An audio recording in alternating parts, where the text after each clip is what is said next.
നമസ്കാരം. ഇന്ത്യയുടെ boxing Queen Mary കോമിന്റെ മുൻ ഭർത്താവും ഇപ്പോൾ സോഷ്യൽ മീഡിയയിൽ നിറഞ്ഞു നിൽക്കുകയാണ്. മേരി കോമും മുൻ ഭർത്താവും തമ്മിൽ ഒരുപാട് വർഷങ്ങൾ ആയിട്ടുള്ള ഒരു വിവാഹ ബന്ധമുണ്ടായിരുന്നു. പക്ഷേ 2025 ഇരുവരും ഡിവോഴ്സ്ഡ് ആകുന്നു എന്നുള്ള വാർത്ത പുറത്തു വന്നതിന് പിന്നാലെ അപ്പോൾ തൊട്ട് കാരണങ്ങൾ അറിയില്ലായിരുന്നു. അപ്പോൾ പല സ്പെക്കുലേഷൻസ് ഉണ്ടായിരുന്നു, എന്താണ് കാരണം എന്നുള്ള രീതിയിലൊക്കെ സംസാരങ്ങളൊക്കെ ഉണ്ടായി. പക്ഷേ ഇപ്പോൾ ആപ്കി അദാലത്ത് എന്ന പരിപാടിയിൽ മേരി കോം ഒന്ന് സംസാരിച്ചത് തൻ്റെ എക്സ് ഹസ്ബൻഡിനെതിരെയാണ്. അതും കാര്യകാരണങ്ങൾ വെച്ചുകൊണ്ടാണ് മേരി കോം സംസാരിക്കുന്നത്. മേരി കോം പറയുന്നത്, നാളിതുവരെ ഈ സമയത്തൊട്ടാകെ തന്നെ തൻ്റെ കരിയർ പൊയ്ക്കൊണ്ടിരുന്ന സമയത്തൊന്നും തന്നെ മേരി കോമിൻ്റെ മുൻ ഭർത്താവ് ഓൺലർ കോം ഒരു തരത്തിലും ഫിനാൻഷ്യലി തന്നെ സഹായിച്ചിട്ടില്ല എന്നതാണ് പറയുന്നത്. ഒരു രൂപ പോലും ഏൺ ചെയ്യാൻ ഓൺലർ കോമിന് സാധിച്ചിട്ടില്ല, വെറുതെ വീട്ടിലിരിക്കുകയാണ് അയാൾ എന്ന് പറഞ്ഞുകൊണ്ട് അങ്ങയുടെ അടിക്കുകയാണ് മേരി കോം ചെയ്തത്. അതായത് ഓൺലർ കോം ഒരു തരത്തിലും പണിക്ക് പോകില്ലായിരുന്നു, വെറുതെ ഇരുന്ന് പൈസ ഉണ്ടാക്കാതെ താൻ ഏൺ ചെയ്യുന്ന പൈസ അടിച്ചു മാറ്റലാണ് ഓൺലർ കോം ചെയ്തുകൊണ്ടിരുന്നതെന്നാണ് മേരി കോം പറയുന്നത്.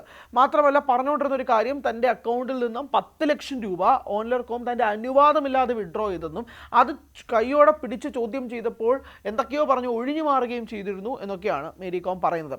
അപ്പോൾ ആപ്കി അദാലത്തിലെ ഹോസ്റ്റ് ചോദിക്കുന്നുണ്ട്, അദ്ദേഹത്തിൻ്റെ കരിയറിൻ്റെ പീക്ക് നിൽക്കുക. അപ്പോൾ അദ്ദേഹം ഒരു ഫുട്ബോൾ പ്ലെയറാണ്, അപ്പോൾ അദ്ദേഹം ഒരു ടെക്നിക്കൽ കോച്ച് കൂടിയാണ്. അപ്പോൾ പുള്ളിയുടെ കരിയർ തന്നെ മാറ്റിയിട്ട് അദ്ദേഹം നോക്കാം, പിള്ളേരെയും നോക്കി വീട്ടിലിരിക്കാം, മേരിയുടെ പ്രൊഫഷനുമായിട്ട് മുന്നോട്ട് പോകൂ എന്ന് പറഞ്ഞാണ് അയാൾ ജോലി രാജിവെച്ചത് എന്ന് പറഞ്ഞപ്പോൾ മേരി കോം ആ ജോലിയും അധിക്ഷേപിക്കുകയാണ് ചെയ്തത്. അവിടെ ഇങ്ങോട്ടും സ്ട്രീറ്റുകളിൽ തട്ടി ഫുട്ബോളും കളിച്ചുകൊണ്ട് നടക്കുന്ന ആളെയൊക്കെ ഇങ്ങനെ പറയേണ്ട കാര്യമുണ്ടോ എന്നാണ് മേരി കോം തിരിച്ചു ചോദിച്ചത്. ഈ ഓൺലർ കോമിനെതിരെ തുറന്നടിച്ച മേരി കോമിനെതിരെ ഓൺലർ കോം ഇപ്പോൾ പുറത്ത് വന്നിരിക്കുകയാണ്. ഓൺലർ 2 കാര്യങ്ങൾ സൂചിപ്പിക്കുന്നുണ്ട്. മേരി കോമിന് എക്സ്ട്രാ മാരിറ്റൽ റിലേഷൻഷിപ്പ് ഉണ്ടായിരുന്നു, മറ്റ് ബന്ധങ്ങളുണ്ടായിരുന്നു എന്നുള്ളതാണ് ഓൺലർ പറയുന്നത്. 2013 ഒരു ജൂനിയർ ബോക്സറുമായിട്ട് മേരി കോം ഇതുപോലെ ഒരു എക്സ്ട്രാ മാരിറ്റൽ അഫെയർ തുടർന്നിരുന്നൊരു സാഹചര്യം ഉണ്ടായി. അത് ഓൺലർ കൈയോടെ പിടിച്ചെന്നും ഓൺലർ പിന്നെ അത് വെറുതെ വിട്ടത് തൻ്റെ കുടുംബത്തെ ഓർത്തുകൊണ്ട് മാത്രമാണെന്നും ഓൺലർ തുറന്നു പറഞ്ഞു. അതോടൊപ്പം തന്നെ 2017 ഇതുപോലൊരു ഇൻസിഡൻറ്റ് ഉണ്ടാവുകയും ചെയ്തു എന്നതും പറഞ്ഞു. പിന്നീട് ഓൺലർ പറയുന്നൊരു കാര്യം, എന്ത് വേണോ ആവാം, ഡിവോഴ്സും ആവാം, പക്ഷേ അത് എൻ്റെ തലയെ കൊണ്ടിടരുത്, എൻ്റെ കയ്യിൽ വാട്സാപ്പ് ചാറ്റ് ഉൾപ്പെടെ ഉണ്ട്, അതുപോലും പ്രൂഫായിട്ട് ഉണ്ട് എൻ്റെ കയ്യിൽ എന്നുള്ളതാണ് ഓൺലർ പറയുന്നത്. അത് കൃത്യമായ ഭീഷണിയാണ് എന്നുള്ള രീതി തന്നെയാണ് പറയുന്നത്. ഇതുപോലെ എക്സ്ട്രാ മാരിറ്റൽ അഫയേഴ്സ് മേരി കോമിനുണ്ടായിരുന്നു, അത് തുറന്ന് പറയുകയും ചെയ്തു, അതായത് അങ്ങനെയുള്ളത് കയ്യോടെ തൂക്കുകയും ചെയ്തു എന്നാണ് ഓൺലർ പറയുന്നത്.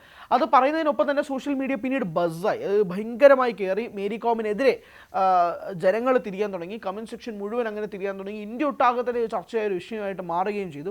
അങ്ങനെ മാറിയതിനു ശേഷമാണ് മേരി കോമിൻ്റെ ഭാഗത്തു നിന്നുള്ള ഈ നടപടിക്കെതിരെ, മേരി കോമിൻ്റെ നിലപാടിനെതിരെ പലരും ചോദ്യം ചെയ്യാൻ വേണ്ടിയിട്ട് എത്തിയത്. മാത്രമല്ല മേരി കോം പറഞ്ഞൊരു കാര്യം എന്ന് പറയുന്നത്, ഓൺലർ ഏൺ ചെയ്യുന്നുണ്ടായിരുന്നില്ല, വീട്ടിലിരിക്കുകയായിരുന്നുള്ളതാണ്. അതിന് മറുപടിയായിട്ട് ഓൺലർ പറയുന്നത്, കൃത്യമായി എടുത്ത തീരുമാനമാണത്, വീട്ടിൽ ഞാൻ ഇരുന്നോളാം എന്നുള്ളത്, മക്കളെ ഞാൻ നോക്കിക്കോളാം എന്നുള്ളതും പറഞ്ഞതും അങ്ങനെയാണ്. അതിൻ്റെ അടിസ്ഥാനത്തിലാണ് പോയതെന്നും ഓൺലർ പറയുന്നു. മാത്രമല്ല, ഞാൻ ഡൽഹിയിൽ മറ്റൊരു വാടക വീട്ടിലാണ് താമസം, മേരി ഇപ്പോൾ ആരുടെ കൂടെയാണ് താമസം എന്നൊക്കെ എനിക്ക് നന്നായിട്ട് അറിയാമെന്നതും ഓൺലർ പറയുന്നു. അങ്ങനെ ഇവരുടെ തമ്മിലുള്ള ഒരു ദാമ്പത്യപരമായിട്ടുള്ള ഇഷ്യൂ ഇപ്പോൾ പുറം ലോകത്തേക്ക് കൂടുതൽ 2 ഭാഗത്തു നിന്നും ഇപ്പോൾ തുറന്നടിക്കുന്ന ഒരു സാഹചര്യത്തിലേക്കുണ്ടായി. ഇത് റിയാക്ട് ചെയ്തുകൊണ്ട് ചില സ്പോർട്സ് പേഴ്സൺസ് എത്തിയിട്ടുമുണ്ട്. ചിലരത് റിയാക്ട് ചെയ്തതിൻ്റെ വീഡിയോ ഒക്കെ പിന്നീട് ഡിലീറ്റ് ചെയ്തൊരു സാഹചര്യമൊക്കെ ഉണ്ടായി. അത് ആരാന്നൊന്നും പറയുന്നില്ല, പക്ഷെ അങ്ങനെയൊക്കെ ചെയ്തൊരു സാഹചര്യം കൂടിയാണ്, അങ്ങനെ ഒരു പശ്ചാത്തലം കൂടിയുണ്ട്. ഇപ്പോൾ മേരി കോമാണ് ഇപ്പോൾ സോഷ്യൽ മീഡിയയിൽ ഏറ്റവും പ്രധാനപ്പെട്ട ഒരു ഹൈലൈറ്റിംഗ് ഫാക്ടറായിട്ട് നിൽക്കുന്നത്. മേരി കോമിൻ്റെ നിലപാട്, മേരി കോമിൻ്റെ നടപടിയോടുള്ള അമർഷം പലരും സോഷ്യൽ മീഡിയയിൽ പുറത്ത് പറയുന്നുമുണ്ട്. പലരും പറയുന്ന കാര്യം, മേരി കോമിൻ്റെ ബയോപിക് എടുത്തതുപോലെ തന്നെ മേരി കോമിൻ്റെ ഹസ്ബൻഡ് ബയോപിക്കും കൂടി എടുക്കണം, അയാൾ അനുഭവിച്ച കാര്യങ്ങളും കൂടി എടുക്കണം എന്നുള്ളതാണ് വേറെ മറ്റു ചില ആളുകളും കൂടി പറയുകയും ചെയ്തു. അങ്ങനെ സോഷ്യൽ മീഡിയയിൽ ഒട്ടാകെ തന്നെ മേരി കോമിനെതിരെ ഇപ്പോൾ പലരും തിരിഞ്ഞിരിക്കുന്ന ഒരു സാഹചര്യം കൂടിയുണ്ട്. ഈ കഥകളും കാര്യങ്ങളും എല്ലാം പുറത്തു വന്നിട്ട് ആദ്യം ഇതിന് തിരി കൊളുത്തി വിട്ടത് മേരി കോം തന്നെയാണ്. ഈ ഒരു ആപ്കി അദാലത്ത് എന്ന ഷോയിലൂടെ മേരി തൻ്റെ എക്സ് ഹസ്ബൻഡിനെതിരെ തുറന്നു പറഞ്ഞതിന് ശേഷമാണ് ഓംലർ കോമും ഇതുപോലെ തുറന്നു പറഞ്ഞൊരു സാഹചര്യമുണ്ടായി. ഇപ്പോൾ സോഷ്യൽ മീഡിയയിൽ ഇരുവരും പുറത്തുവിട്ടിരിക്കുന്ന ആരോപണങ്ങളെല്ലാം കൂടെ പൈലപ്പ് ചെയ്ത് ഇത് ഭയങ്കര വഷളായിട്ട് നിൽക്കുകയാണ് സോഷ്യൽ മീഡിയയിൽ. ഇനി ഇത് ക്ലിയർ ചെയ്യാൻ, ഈ ആകാശം ഒന്ന് മാറ്റാൻ, ഒന്ന് വൃത്തിയാക്കാൻ ഇനി എന്താണ് സംഭവിക്കാൻ പോകുന്നത് എന്നുള്ളത് കാത്തിരുന്ന് കാണാം. കൂടുതൽ വാർത്തകൾക്ക് News 18 Keralam YouTube channel subscribe ചെയ്യുക.